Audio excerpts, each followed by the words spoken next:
Disk തേയ്മാനം, disk തിന്നാവുക, disc bulge ആവുക, disk herniation, sciatica, ഇങ്ങനെ ഡിസ്കുമായി ബന്ധപ്പെട്ട ഒരുപാട് അസുഖങ്ങളെക്കുറിച്ച് നമ്മൾ കേട്ടിട്ടുണ്ടാവും. എന്നാൽ ഇങ്ങനെയുള്ള അസുഖങ്ങളിൽ എല്ലാത്തിനും ഉള്ളൊരു പ്രശ്നമാണ് നടുവിനുള്ള വേദന.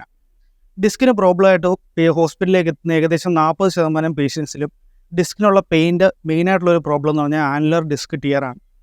എന്താണ് ആനുലർ ഡിസ്ക് ടിയർ, എങ്ങനെ ഉണ്ടാകുന്നു, എന്തൊക്കെ പ്രോബ്ലംസാണ് ഉണ്ടാകാൻ സാധ്യത, എന്തൊക്കെയാണ് ട്രീറ്റ്മെൻറ്റ്സ്, മെഡിസിൻസ് എടുക്കുന്നവർ എന്തൊക്കെ ശ്രദ്ധിക്കണം, ഇതിനെക്കുറിച്ചാണ് നമ്മൾ ഇന്ന് ഡിസ്കസ് ചെയ്യുന്നത്. എൻ്റെ പേര് Nishad Najeeb, northern state medical യൂണിവേഴ്സിറ്റിയിലെ 4th ഇയർ MBBS സ്റ്റുഡൻ്റാണ്. വീഡിയോ മുഴുവനായിട്ട് കാണുക, ചാനൽ സബ്സ്ക്രൈബ് ചെയ്യുക. നേരെ വീഡിയോയിലേക്ക് പോകാം. ആദ്യം ഡിസ്ക് എന്താണെന്ന് പറഞ്ഞുകൊണ്ട് നമുക്ക് തുടങ്ങാം. നമ്മൾ നട്ടെല്ലെന്ന് പറയുന്നത് ഒരു സിംഗിൾ പീസ് അല്ല, കുറേ ഇൻഡിവിജ്വൽ ആയിട്ടുള്ള ബോൺസ്, കശേരുക്കൾ ചേർന്നിട്ടാണ് നമ്മൾ നട്ടെല്ലുണ്ടാക്കി. അതിൽ ആദ്യത്തെ 23 കശേരുക്കളുടെ ഇടയിൽ നമുക്ക് ഷോക്ക് അബ്സോർവർ പോലെ വർക്ക് ചെയ്യാനായിട്ട്, നമുക്ക് ഫ്ലെക്സിബിലിറ്റി തരാനും കുനിയാനും നിവരാനും ഒക്കെയുള്ള ഫ്ലെക്സിബിലിറ്റി തരാനായിട്ട്, കുഷൻ പോലെ വർക്ക് ചെയ്യാനായിട്ട്, നമ്മളെ വെയിറ്റ് താഴേക്ക് ഈക്വലായിട്ട് ഡിസ്ട്രിബ്യൂട്ട് ചെയ്യാനായിട്ട് കുറേ പാഡുകൾ വെച്ചിട്ടുണ്ട്. ഈ പാഡുകളെയാണ് നമ്മൾ ഡിസ്ക് എന്ന് വിളിക്കുന്നത്. ഈ ഡിസ്കുകൾക്ക് ചില പ്രത്യേകതകളുണ്ട്. ഡിസ്കിൻ്റെ നടുഭാഗം ജെല്ലി പോലെ താരതമ്യേന ജലാംശം കൂടിയ ന്യൂക്ലിയസ് പൾപ്പോസ് എന്ന് പറയുന്ന ഭാഗവും, ഡിസ്കിന് ചുറ്റും താരതമ്യേന ജലാംശം കുറഞ്ഞ് കുറച്ചുകൂടെ കട്ടിയുള്ള റിങ് പോലെയുള്ള ആനുലർ ഫൈബ്രോസ് എന്ന് പറയുന്ന ഒരു ഭാഗമാണുള്ളത്. നോർമലി അസ്വിയേജ് എല്ലാവരും നടക്കുന്ന കാര്യമാണ് ഡിസ്കിലെ ജലാംശം നഷ്ടപ്പെടുക എന്നുള്ള കാര്യം. ഇങ്ങനെ ഡിസ്കിലെ ജലാംശം നഷ്ടപ്പെടുമ്പോൾ ഡിസ്കിൻ്റെ സെൻറ്റർ ഭാഗം ഡീകംപ്രസ്ഡ് ആവും, കൂടുതൽ വെയിറ്റ് ഡിസ്കിന് ചുറ്റുമുള്ള റിങ്ങിലേക്ക് അനുഭവപ്പെടും. മാത്രമല്ല ഡിസ്ക് കുറച്ചുകൂടി ടഫ് ആവും. നമുക്ക് എല്ലാവർക്കും അറിയാവുന്ന കാര്യമാണ്, രണ്ട് കട്ടിയുള്ള പ്രതലങ്ങൾ തമ്മിൽ മൂവ് ചെയ്യുമ്പോൾ അവിടെ തേയ്മാനം ഉണ്ടാവുക എന്നുള്ളത് വളരെ സ്വാഭാവികമായിട്ടുള്ള കാര്യമാണ്. പക്ഷേ നമ്മളെ നട്ടിലെ ഡിസ്കിലേക്ക് വരുമ്പോൾ ഒരുപാട് കട്ടിയുള്ള പ്രതലങ്ങളല്ല, മെക്കാനിക്കലായിട്ട് ഒറ്റ ദിവസം കൊണ്ട് തന്നെ ഉരഞ്ഞു മാറാനായിട്ടുള്ള മൂവ്മെൻ്റ് ഇല്ല. എന്നാലും over A period of may be 20-30 വർഷങ്ങൾ കൊണ്ട് ചെറിയ രീതിയിൽ മൈക്രോസ്കോപ്പിക് ലെവലിൽ തേയ്മാനം സംഭവിച്ച് 60 വയസ്സാകുമ്പോൾ 90% ആൾക്കാരിലും ചെറിയ രീതിയിൽ സം എമൗണ്ട് ഓഫ് ഡീജനറേഷൻ കാണാറുണ്ട്. എന്നാൽ എപ്പോഴാണ് ഇതൊരു നോർമലായിട്ടുള്ള ഒരു പ്രോസസ് ആണെങ്കിൽ എപ്പോഴാണ് ഈ ഒരു ഡിസ്ക് ഡീജനറേഷൻ പ്രോബ്ലമായിട്ട് മാറുന്നത്, എപ്പോഴാണ് അതൊരു പ്രശ്നമായിട്ട് വരുന്നത്, അല്ലെങ്കിൽ ഒരു ഡിസീസായിട്ട് നമുക്ക് മാറുന്നത്, അതിനെക്കുറിച്ച് നമുക്ക് ഡിസ്കസ് ചെയ്യാം. ഡിസ്കിൽ തേയ്മാനം എല്ലാവരും ഉള്ള കാര്യമാണെങ്കിൽ എപ്പോഴാണ് ഡിസ്ക് തേയ്മാനം ഒരു പ്രശ്നമായി മാറുന്നത് എന്നാണ് നമ്മൾ ഡിസ്കസ് ചെയ്തുകൊണ്ടിരുന്നത്. നമ്മൾ യൂണിവേഴ്സിറ്റിയിലെ മെയിൻ ലോബിയിലാണ് നമ്മൾ വീഡിയോ എടുത്തുകൊണ്ടിരുന്നത്, സെക്യൂരിറ്റി ഒന്ന് ഇറക്കിയിട്ട്. അപ്പോൾ നമുക്ക് ഈ വാക്യം നമുക്ക് ഇവിടെ നിന്ന് ഡിസ്കസ് ചെയ്യാം.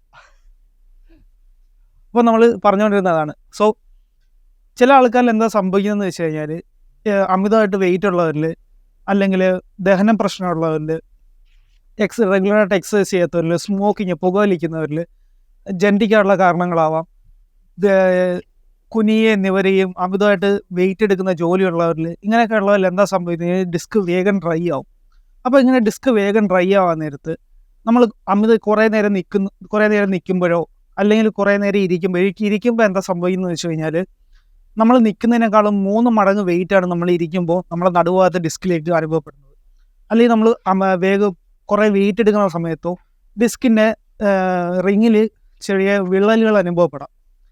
ഈ ഒരു വിള്ളലിനെയാണ് നമ്മൾ ആനുലർ ഡിസ്ക് ടിയർ എന്ന് വിളിക്കുന്നത്.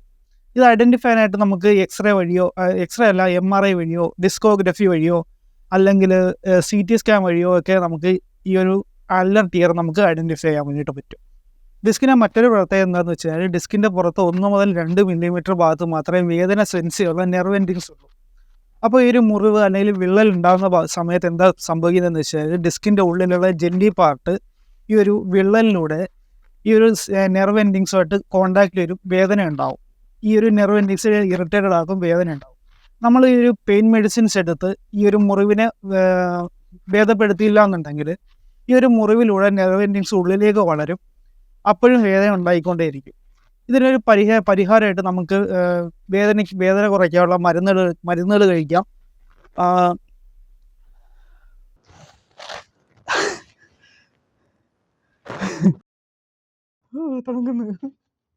ഒരുപാട് കാര്യങ്ങൾ പറയാനായിട്ടുണ്ട്, പക്ഷേ തണുപ്പ് കാരണം നാവൊന്നും തിരിയുന്നില്ല. അൺഫോർച്ചുനേറ്റ്ലി ഇന്നത്തെ വീഡിയോ ഇവിടെ സ്റ്റോപ്പ് ചെയ്യണം.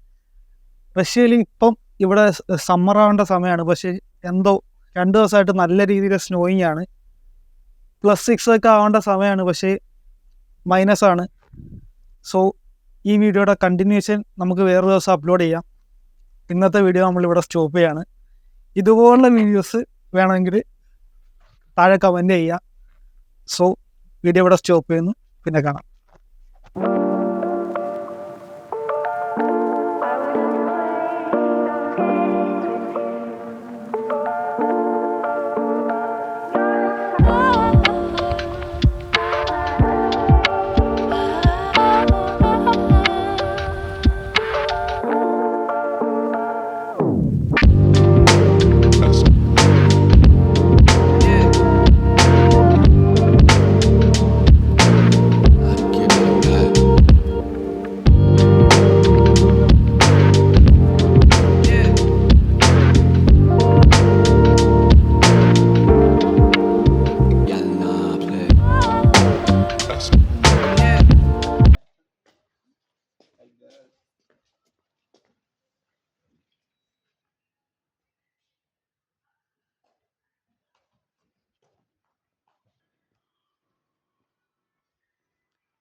ആ അപ്പുറത്തല്ലേ.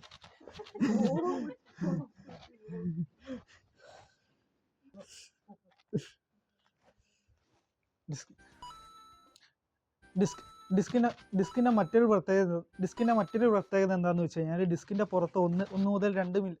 ഡിസ്കിന്റെ മറ്റൊരു പ്രത്യേകത എന്താണെന്ന് വെച്ച് കഴിഞ്ഞാൽ ഡിസ്കിന്റെ പുറത്ത് 1-2 മില്ലി. ഡിസ്കിന്റെ മറ്റൊരു പ്രത്യേകത എന്താണെന്ന് വെച്ച് കഴിഞ്ഞാൽ ഡിസ്കിന്റെ പുറത്ത് 1 മുതൽ